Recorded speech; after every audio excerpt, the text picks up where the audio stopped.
लातूर महानगर पालिका ने ठेलों पर व्यापार करके अपने परिवार का पेट भरने वाले उन गरीबों को गोलाई से खदेड़ दिया है, जिन्होंने अपना एक एक कीमती वोट देकर अमित देशमुख को हार की रुसवाई से बचाया था।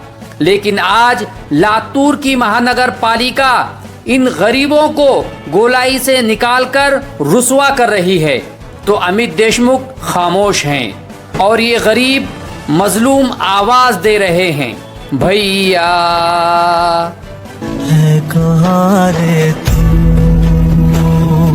ऐलान न्यूज लाइव में आपका स्वागत है। लातूर महाराष्ट्र का एक ऐसा मशहूर शहर है। ये शहर 1993 में भूकंप के कारण काफी परिचित हुआ। उसके बाद लातूर का नाम यहाँ के दो सुपुत्रों, एक शिवराज पाटिल चाकूरकर जो देश के गृह मंत्री रह चुके हैं, वहीं दूसरे विलासराव देशमुख जो महाराष्ट्र के मुख्यमंत्री रह चुके हैं, की वजह से रोशन हुआ। इसके अलावा लातूर का शैक्षणिक पैटर्न भी देश भर में जाना जाता है। इन सब के अलावा लातूर शहर की जो खूबसूरती है वो शहर के बीचों बीच बनी एक मार्केट जिसे गंज गोलाई के नाम से जाना जाता है वो है। ये गंज गोलाई शहर के बीचों बीच गोल आकार में बना हुआ एक खूबसूरत मार्केट है जो दिल्ली के कनॉट प्लाजा से मिलता जुलता है। इसकी स्थापना 1970 में हुई थी। इसे फयाजुद्दीन नाम के शहर के योजनाकार ने डिजाइन दिया था। उस वक्त यहाँ हैदराबाद के निजाम की हुकूमत थी। यहाँ करीब 16 सड़कें एक केंद्र बिंदु पर मिलती हैं। केंद्र बिंदु पर 2 मंजिला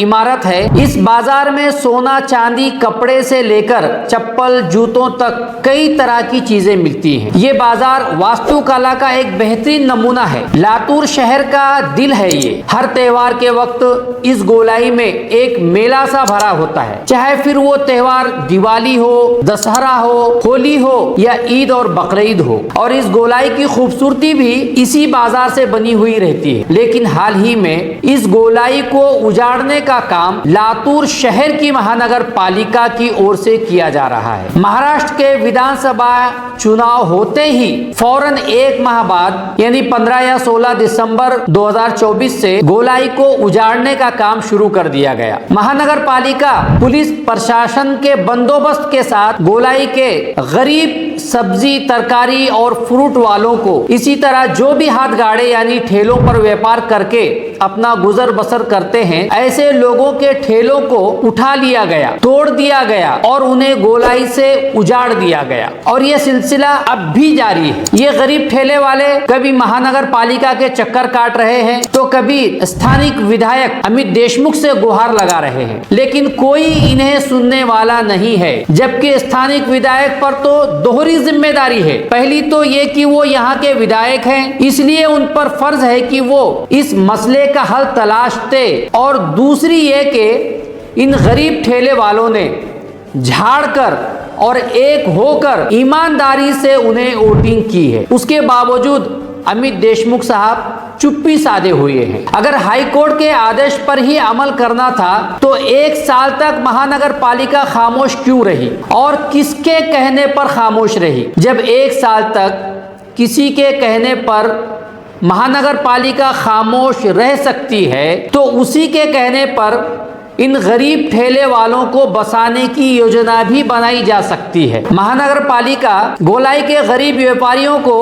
उजाड़ने के लिए हाई कोर्ट द्वारा 2023 में दिए गए एक आदेश का हवाला दे रही है। अब सवाल ये पैदा होता है कि हाई कोर्ट का आदेश 2023 में आया हुआ है तो 1 साल तक महानगर पालिका खामोश क्यों रही? हाई कोर्ट का आदेश आते ही इस पे अमल क्यों नहीं हुआ? जाहिर सी बात है ये किसी न किसी के इशारे पर खामोश थी। 2024 में महाराष्ट्र के विधानसभा चुनाव होने वाले थे और अगर गोलाई को 2023 में ही उजाड़ दिया जाता तो 2024 के विधानसभा चुनाव में जो उजड़ते उजड़ते बस गए हैं वो जरूर उजड़ जाते। बहरहाल इस वक्त गोलाई में जो कार्रवाई हो रही है क्या वो हाई कोर्ट के आदेश के मुताबिक है? कोर्ट का आदेश क्या है? हाई कोर्ट ने कहा कि गोलाई से 70 फीट रोड तक का अतिक्रमण हटाया जाए, लेकिन साथ में कोर्ट ने ये भी कहा है कि इनको दूसरी जगह उपलब्ध कराई जाए, इनका पुनर्वसन किया जाए। अगर महानगर पालिका की नीयत साफ होती तो 70 फीट के बाद तो इन गाड़े वालों को बसाया जा सकता था, लेकिन ऐसा नहीं किया गया। रही बात पुनर्वसन की, तो अन्ना भाऊ साटे चौक से लेकर लाल गोडाउन तक महानगर पालिका की जमीन पड़ी हुई है। अगर वाकई इनका पुनर्वसन करना चाहते हैं तो वहां कर सकते थे, लेकिन ये भी नहीं किया गया। महानगर पालिका की ये जिम्मेदारी होती है कि वो शहर के नागरिकों के लिए हर तरह की सहूलत मुहैया कराए। गोलाई के आसपास कई जमीनें ऐसी हैं जहां पर सब्जी मार्केट और फ्रूट मार्केट बनाया जा सकता है, फिर महानगर पालिका इस पर विचार क्यों नहीं करती? महानगर पालिका और स्थानिक राजनीतिक इन गरीब ठेले वालों को बसाना चाहें तो कोई मुश्किल नहीं है। इससे साफ जाहिर होता है कि इन ठेले वाले गरीबों को, जिसमें अक्सरियत मुसलमानों की है, कोई भी नहीं चाहता कि गोलाई इनसे आबाद रहे। लिहाजा अपने हक के लिए इन्हें खुद एक होकर संवैधानिक तरीके से लड़ना होगा। सब्जी, तरकारी और फ्रूट की खरीद व फरोख्त पूरी तरह बंद करके धरने आंदोलन पे बैठना होगा। विशेषकर थोक विक्रेता मार्केट बंद करके इनका साथ दे। लातूर शहर के इन गरीब ठेले वाले व्यापारियों के बारे में, इन्हें कहां बसाया जाए या गोलाई से क्या इन्हें वाकई में हमेशा के लिए बेदखल किया जाए, इस मामले में आप अपनी राय कमेंट बॉक्स में जरूर बताएं। ऐलान न्यूज़ लाइव, हमारी खबर, आपका हौसला।